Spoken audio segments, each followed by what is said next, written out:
আজকে সেলিব্রিটি আড্ডা সেগমেন্টে আছেন আমাদের সাথে দারুণ একজন কণ্ঠশিল্পী, আমাদের সঙ্গে আছেন রেহানা আক্তার জ্যোতি। গল্প গানে শুনবো অনেক কথা, শুনবো গান, সেই সাথে আপনারা আমাদের সাথেই থাকবেন, কোথাও যাবেন না। জ্যোতি আপু, আপনাকে আমন্ত্রণ জানাচ্ছি আমাদের এটিএন মিউজিক অনুষ্ঠানে। আপনি কেমন আছেন?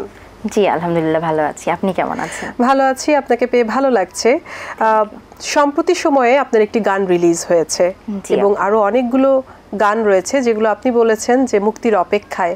আপনার কাছ থেকে জানতে চাইবো যে যে গানটি রিলিজ হয়েছে তার সাড়া কেমন পেয়েছেন?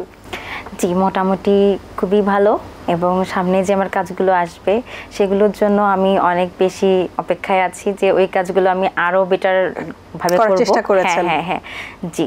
তো এই গানটা যেহেতু প্রথম গান, সেই হিসেবে অনেক ভালো হয়েছে এবং সবাই অনেক খুশি হয়েছে। আপনাকে আমরা সবসময় ফোকের মাঝে পেয়েছি এবং আপনি আধুনিকও করেন, তো এই যে মৌলিক যে গানটি আপনি করেছেন সেটা কিন্তু আপনি বেশ সময় নিয়ে তারপরে আপনি গানটি রিলিজ করেছেন। এই এতটা সময় কেন নিয়েছেন? এতটা সময় মানে যখন গানটা আমার রেকর্ড হয়, এরপরে না আমার বাবা মারা যায়। বাবা মারা যাওয়ার পরে হয় কি, আমি অনেক দিন গান থেকে একটু দূরে ছিলাম, 2020-এর কথা। তো গান থেকে একটু দূরে ছিলাম, মন ভালো ছিল না, সবকিছু মিলে আর কি একটু দূরে চলে গেছিলাম গান থেকে। পরে যখন ফিরে আসলাম সবাই আমাকে বুঝাইলো যে না, তোমার গানটা করতে হবে, এভাবে বসে থাকলে হবে না, এরকম সবাইকে যেতে হবে। অনেকভাবে বোঝানোর পরে তখন আস্তে আস্তে দেখা যায় যে গানটার সাথে আবারও আমি যুক্ত হলাম। তখন আমি আবার নক করলাম যে না, আমার গানটা মিউজিক ভিডিও করতে হবে, যেহেতু করে রেখেছি। তারপর দিন শুরু হয় কাজ। সত্যি তাই, ভালোবাসার একজন মানুষ যখন পৃথিবী থেকে চলে যান তখন মনটাই ভেঙে যায়, তখন কোনো কিছু করার ইচ্ছে থাকে না। এই যে নতুনভাবে নিজেকে আবার আবিষ্কার করেছেন, আপনার যে গান করার আবার ইচ্ছেটা হয়েছে, এর পিছনে কে ছিল? এর পিছনে আমার আত্মীয় স্বজন ছিল এবং আমার গানের স্যার, ওনার সাথে যখন কথা হতো আমাকে ফোন করতাম, আমি অনেক কান্নাকাটি করতাম, তো পাগলের মতো হয়ে গেছিলাম প্রায়। ফোন করে করে সবাই বোঝাইতো, তুমি এত পাগল কেন হইছো, তুমি গানটা করো, কিচ্ছু হবে না, তোমার বাবা ওই ওপাশ থেকে শুনবে তোমার গান। সে তো তাই চাইছিল যে তুমি একদিন বড় শিল্পী হবা। সত্যি তাই। তাহলে গল্প যখন করছি, আপনার আব্বার স্মৃতির চরণে একটি গান হয়ে যাক। আমি সাইজির একটা গান করছি। জি প্লিজ। না জানি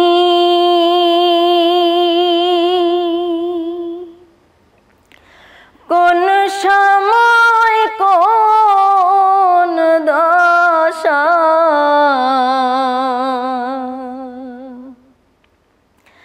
ঘটে আমারে,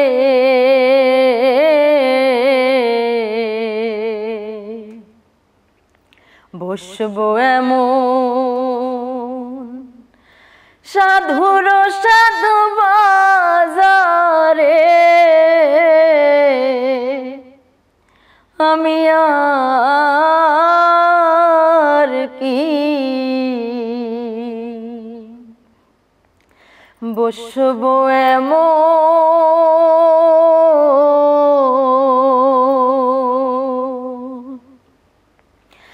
না জানি কোন সময় কোন দশা ঘটে আমারে, বসবো এমন সাধুর সাধু বাজারে, আমি আর কি বসবো এমন।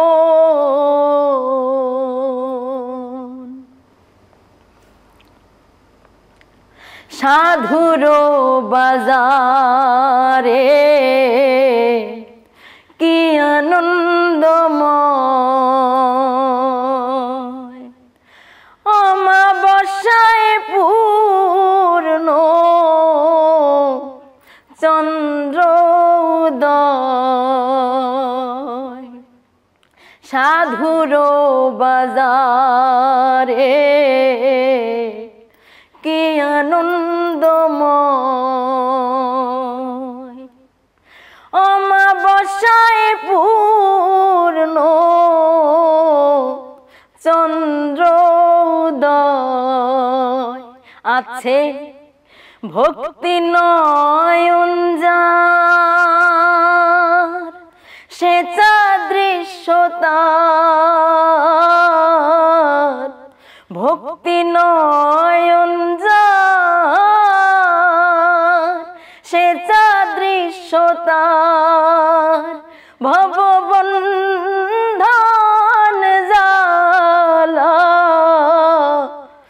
যায় রে দূরে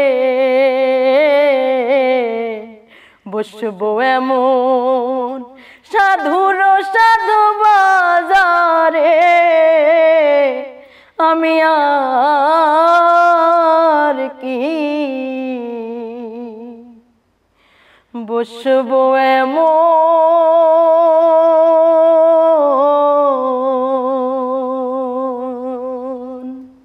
বাহ, দারুণ সাজির একটা চমৎকার গান শুনলাম। কথা বলছিলাম আমরা যে ছোটবেলা থেকেই আপনার গানের জগতে হাতে খড়ি, যতটুকু বোঝা যায় আপনি আপনার বাবার সাথে অনেক বেশি অ্যাটাচড ছিলেন এবং তার অনুপ্রেরণায় তার উৎসাহে আপনি গানের জগতে পা দিয়েছিলেন এবং আপনি কিন্তু ছোটবেলাতেই বেশ ভালো কিছু অর্জন করেছেন, যেমন বাংলাদেশ শিশু একাডেমির আয়োজনে আপনি পরপর 5 বার পুরস্কার পেয়েছেন এবং আপনি 2004 সালে নতুন করিতে ছিলেন, সেখানেও প্রথম স্থান অধিকার করেছেন। এই যে রিয়েলিটি শোতে একটা ভালো একটা অভিজ্ঞতা হয় এবং সামনে এগিয়ে যাওয়ার কিন্তু একটা দারুণ একটা অনুপ্রেরণা আসে, আপনার সেই সময়টা কেমন ছিল? আমার খুবই ভালো ছিল, যেহেতু আমি গ্রাম থেকে উঠে এসেছি, ওচোপাড়া গায়ের মেয়ে আমি।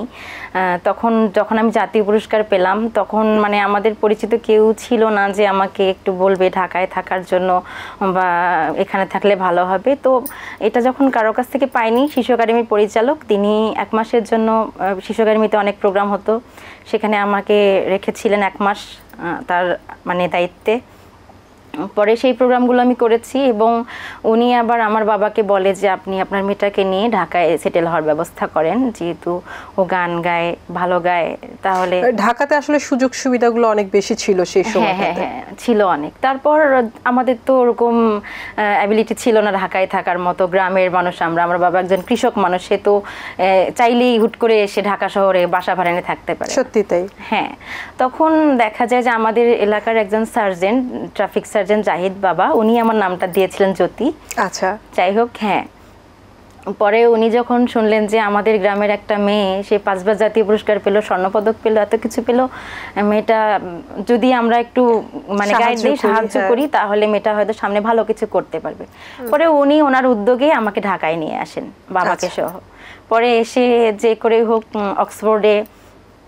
অক্সফোর্ডের মালিকের কাছে আমাকে নিয়ে যায়, নিয়ে গিয়ে বলে যে এই মেয়েটার জন্য একটু যদি আমরা হেল্প করি সবাই মিলে, তো মেয়েটাকে ঢাকায় রেখে ভবিষ্যতেও ভালো কিছু করতে পারবে। তখন আঙ্কেলও আবার দেখলো আমার সার্টিফিকেট সব অর্জন, দেখার পরে বললো যে হ্যাঁ, ওকে যদি আমরা একটু হেল্প করি তাহলে মেয়েটা যেহেতু ভালো গায় ভবিষ্যতে ভালো কিছু করতে পারবে। পরে সবাই মিলে, আর একজন আছে লিয়াকত আঙ্কেল, জনকণ্ঠের সাংবাদিক, মানে আমার পিছনে অনেক মানুষের হাত আছে যে আমার জন্য করেছেন। এই মানুষগুলোর কৃতজ্ঞতার কথা আমি মানে বলে শেষ করতে পারবো না। এবং আপনার যে জার্নি, এই জার্নি কিন্তু অনেক মানুষের জন্য অনুপ্রেরণা সামনে এগিয়ে যাবার, কারণ আপনার জার্নিটা সহজ ছিল না। সেখান থেকে আপনি একটু একটু হাঁটিপা করে আজকে এই পর্যন্ত এসেছেন, নিজের পরিচয় করেছেন, সারা বাংলাদেশ আপনাকে চিনছে এবং সারা বাংলাদেশের মানুষ আপনার গান শুনছে।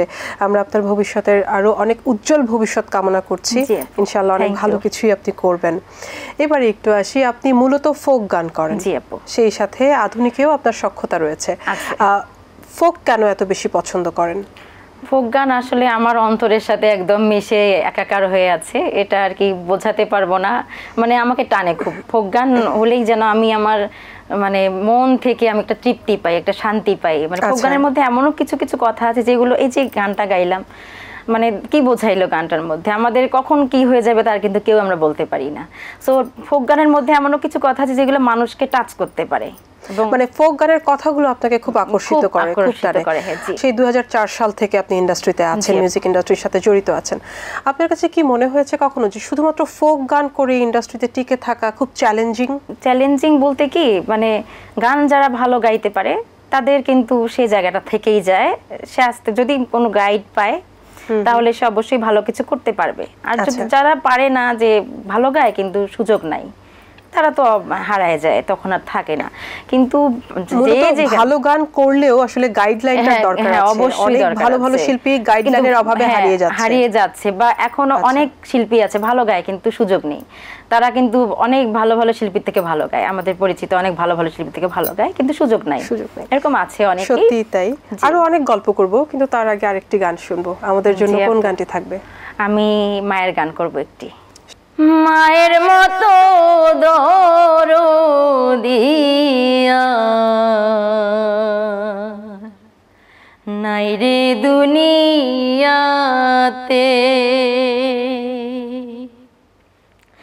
আমার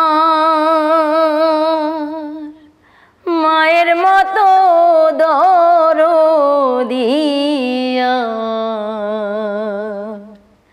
নাই রে দুনিয়াতে।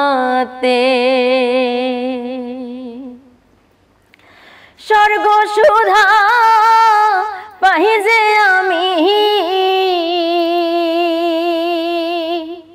স্বর্গ সুধা পাই যে আমি,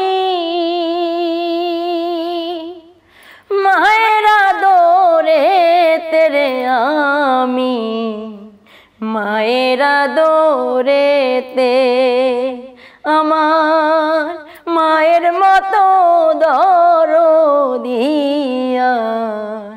নাই রে দুনিয়াতে। খুব স্পর্শকাতর একটি বিষয়বস্তু, খুব দারুণ একটি গান শুনলাম, ভালো লাগলো। সিনেমাতে কাজ করা একজন শিল্পীর জন্য কিন্তু ড্রিম, একটা শিল্পীর সবথেকে শেষ চাওয়াটাই থাকে সে তার নিজের কণ্ঠ সিনেমাতে তুলে ধরবে, সেই সুযোগটা কিন্তু আপনার হয়েছে। 2016-তে গান করা হলেও সেটা 2024-এ বড় পর্দায় আপনি সবার সামনে এসেছেন আপনার কণ্ঠ দিয়ে। সেই অনুভূতিটুকু এবং সেই কাজের সূত্রটুকু আমরা জানতে চাই। এই কাজের সূত্রটা হচ্ছে, আমি বিটিভিতে আমার রেকর্ডিং ছিল, বিটিভিতে প্রোগ্রাম করতে গেছি। ওখানে যে বেসমেন্টে ছিলেন শ্রদ্ধেয় আবু বকর সিদ্দিক স্যার, উনি বেসমেন্ট থেকে আমার গান শুনেছেন। গান শোনার পরে উনি জিজ্ঞেস করেছেন প্রডিউসারকে যে এই মেয়েটা মানে আমার নাম্বারটা দরকার ছিল, এই মেয়েটা মানে আমার ভালো লেগেছে ওর কণ্ঠটা, ওকে দিয়ে দেখি কিছু করা যায় কিনা। এরপর ওখান থেকে বিটিভি থেকে নাম্বারটা আমার নেওয়া হয়, উনি নিয়ে আমাকে ফোন করেন। ফোন করার পরে আমার সাথে দেখা হয়, আমাকে ডাকেন একদিন যে তুমি একদিন আসো, একটা তোমার জন্য গুড নিউজ আছে। পরে ওনার সাথে দেখা হয়, দেখা হওয়ার পরেই উনি প্রথমে রেডিওতে আমাকে বেশ কিছু বিশেষ প্রোগ্রাম করিয়েছেন, গান গাইয়েছেন আমাকে দিয়ে। এরপরে সিনেমায় যখন উনি আমাকে বললো যে ওনারা চেয়েছেন যে একটা মানে ভোকালটা হবে এরকম যে টাচি টাচি, আমরা একটা গান গাইতে হবে যে গানটা টাচি টাচি একটা ভোকাল লাগবে। স্যার আর কি আমার কথা মনে রেখেছেন যে ওই মেয়েটাকে তো মানে ভালোই গায়, মানে স্যারের আর কি মনে হয়েছে যে ওই মেয়েটাকে দিয়ে তো হতে পারে চাইলে। আপু এই পর্যায়ে জানতে চাচ্ছি সিনেমার নাম কি ছিল? সিনেমার নাম ছিল নোনা পানি। এটার পরিচালক ছিলেন শ্রদ্ধেয় সৈয়দা নিগার বানু এবং সঙ্গীত পরিচালনায় ছিলেন সৈয়দ শাবাব আলী আরজু। এই যে সিনেমাতে কাজ করার পর আপনি কিন্তু নাটকে কাজ করেছেন, বেশ ট্রেন্ডি একটা বিষয় এখনকার সময় যে নাটকের গানগুলোতে আপনি ভয়েস দিয়েছেন। আপনার কাছ থেকে জানতে চাই এই অভিজ্ঞতাটা কেমন ছিল? অভিজ্ঞতাটা ছিল যে ওই সিনেমাতে গান শুনেই ওই শুভজিৎ রয় আঙ্কেল উনি আমার গানটা শোনেন, শোনার পরে বলে যে এই ভোকালটাই আমার দরকার, ওই মেয়েটাকে কোনোভাবে পাওয়া যাবে কিনা। পরে আমি রংপুরে ছিলাম তখন, আমার গ্রামের বাড়ি নীলফামারী, তো ওখানে একদিন হুট করে ফোন আসে আমার নাম্বারে কলকাতা থেকে। পরে বলে যে আমি কলকাতা থেকে বলছি, আপনি তো নোনা পানিতে গান করেছেন, তো আমি আপনাকে দিয়ে একটা গান করাতে চাই আমার নাটকে। উনি বাংলাদেশেও কাজ করেন আর কি নাটকের। আচ্ছা। পরে বলে আমি বাংলাদেশে এরপরে কিছুদিনের মধ্যেই আসবো, আপনি আমার সাথে দেখা করবেন। পরে আমাকে ডাকে এবং তারপরে ছায়ানটের স্টুডিওতে আমার গানের রেকর্ড হয়, নাটকের গানের রেকর্ড হয়। তাহলে এই কাজগুলো করতে যেয়ে তো আপনার ভালো একটা অভিজ্ঞতা হয়েছে, কারণ সিনেমার কাজটা আলাদা, নাটকের কাজটা একটু অন্যরকম থাকে, সবকিছু মিলিয়ে। সবচেয়ে বড় কথা হচ্ছে আমি আসলে এগুলা যে আমার জীবনে আসছে এজন্য আমি ওনাদের কাছে অনেক কৃতজ্ঞ, কারণ আমার যে সুযোগটা আসছে ওনারা করে দিয়েছেন বিধায় আমার এসেছে এই সুযোগটা, এজন্য আমি সারা জীবন ওনাদের কাছে কৃতজ্ঞতা থাকবো। আমরা কথা বলছিলাম নাটকের গান নিয়ে, এবার একটু মিউজিক ভিডিওতে আসি। বর্তমানে গান কিন্তু মানুষ শুধু শুনতে চায় না, মানুষ দেখতে চায়। মিউজিক ভিডিও অনেক বড় একটা জায়গা জুড়ে রয়েছে এখন। তো আপনার ক্ষেত্রে আপনার যখন গান এসেছে তখন আপনি মিউজিক ভিডিওর উপর কতটুকু জোর দিয়েছিলেন? আমার ওই যে ওই গানটাতেই আবার মিউজিক ভিডিও করা হয়েছে, ওই একটা গানেই। এরপরে যে গানগুলো আসবে আশা করি সেই গানের সাথে মিউজিক ভিডিও অবশ্যই আসবে। বর্তমান সময়ে যারা কাজ করছে তাদের মধ্যে কার গান খুব ভালো লাগে? অনেকের গানই এখন ভালো লাগে, কারণ বেশিরভাগই দেখা যাচ্ছে যে এখন খুব ভালো গাচ্ছে অনেকেই। যেমন আশিক ভাইয়ার গান আমার ভীষণ ভালো লাগে। তারপর আকাশ মাহমুদ ভাইয়া, সেও অনেক ভালো ভালো কাজ করছেন, গাইছেন, ভীষণ ভালো লাগে। আরও অনেকেই আছে, আসলে এই মুহূর্তে অনেকের নাম মনে আসতেছে না। যাই হোক, যারা ভালো গায় তাদের সবার গানই আমার ভালো লাগে, আমি মনোযোগ দিয়ে শুনি। বর্তমান সময়ে ফোক গানগুলোকে কিন্তু ফিউশন করা হচ্ছে, নতুন প্রজন্ম ফিউশনটাকে বেশি পছন্দ করছে। আপনার ব্যক্তিগতভাবে মতামতটা কি? মতামতটা হচ্ছে আমি সবসময় মানে ভালোর দিকেই থাকি, মানে যদি ভালো হয় ফিউশন করে যদি ভালো কিছু হয় তাহলে অবশ্যই ফিউশনটাও ভালো, এটা খারাপ না। কারণ মানুষ শুনবে সেভাবেই তো গান তৈরি করতে হবে, মানুষ শুনবে না সেভাবে গান তৈরি করে লাভ নেই। এখন যেরকম হচ্ছে, যেরকম জেনারেশন আসতেছে সেরকমই তো হওয়া উচিত। হ্যাঁ, গানকে ঘিরে আপনার পরিকল্পনা কি কি আছে? গানকে ঘিরে আমার পরিকল্পনা, আমি গান গেয়ে যাইতে চাই যতদিন বাঁচি, আল্লাহ যতদিন সুস্থ রাখেন আমাকে, গান গেয়ে যেতে চাই এবং অবশ্যই ভালো কিছু করতে চাই। সেটা সবার স্বপ্ন থাকে যে গান নিয়ে ভালো কিছু করব, এটা আমার স্বপ্ন। এখন ভবিষ্যৎটা আল্লাহর হাতে। আপনার স্বপ্নকে এবং আপনার চাওয়াকে সাধুবাদ জানাই। যেহেতু আমাদের সময় প্রায় শেষের দিকে, আমাদেরকে যেতে হবে। যাবার আগে এটিএন বাংলার দর্শক, আপনার যারা দর্শক আছেন, ভক্ত আছেন, তাদেরকে কি বলে যাবেন? আমি সবার উদ্দেশ্যেই বলতে চাই, অবশ্যই সবাই ভালো থাকবেন, সুস্থ থাকবেন, নিরাপদে থাকবেন। এরপর যারা আপনার আপনজন সবাই আছে, সবাইকে নিয়ে ভালো থাকার চেষ্টা করবেন এবং আমার জন্য দোয়া করবেন। যারা আমাকে ভালোবাসেন যেন আমি আপনাদেরকে ভালো ভালো গান উপহার দিতে পারি। আপনাকে অসংখ্য ধন্যবাদ, এত চমৎকার কিছু সময় আমাদেরকে দিয়েছেন। না জানা অনেক কথা আমরা শুনেছি। তো গল্প গানে আমি আমার দর্শকদের কাছ থেকে বিদায় নিয়ে নিচ্ছি, যেহেতু সময় শেষ, কিন্তু আমাদের আয়োজন শেষ করব আপনার গান শুনে। সুপ্রিয় দর্শক, একজন শিল্পীর কত কথাই না থাকে, কত না বলা কথা রয়ে যায় মনের মধ্যে। সেই কথাগুলো কিন্তু আমরা শুনতে পাই, আরও শোনার ইচ্ছে ছিল, কিন্তু সময় নেই, যেতে হবে। আগামীতে আবার আসবো দারুণ কিছু গান নিয়ে, চমৎকার একজন শিল্পীকে নিয়ে। আর সেই পর্যন্ত সবাই ভালো থাকুন, সুস্থ থাকুন, এটিএন বাংলার সঙ্গে থাকুন। আমি সামিয়া বিদায় নিচ্ছি, আল্লাহ হাফেজ। কোন গানটি শুনবো আমরা? আমি আমার মৌলিক গানটাই করি, শুনবো। আমি পড়া তোর পিড়িতে, আমি পড়া তোর পিড়িতে, পড়া মনের কবর দিতে, বুকের মাটি খুঁড়ি তোর ভালোবাসার ভাটায় আমি ইটের মতো পুরি রে, ইটের মতো পুরি। আমি তোরে ভালোবাসি, তুই দিলে দুঃখ, বুঝি নাই রে তোর চালাকি, ছিল অতি সূক্ষ্ম রে, ছিল অতি সূক্ষ্ম। আমি তোরে ভালোবাসি, তুই দিলি দুঃখ, বুঝি নাই রে তোর চালাকি, ছিল অতি সূক্ষ্ম রে, ছিল অতি সূক্ষ্ম। তোর আকাশে তোর বাতাসে, তোর আকাশে তোর বাতাসে ঘুড়ির মতো উড়ি, তোর ভালোবাসার ভাটায় আমি ইটের মতো পুরি রে, ইটের মতো পুরি। তোর ভালোবাসার ভাটায় আমি ইটের মতো পুরি রে, ইটের মতো পুরি। তোর ভালোবাসার ভাটায় আমি ইটের মতো পুরি রে, ইটের মতো পুরি।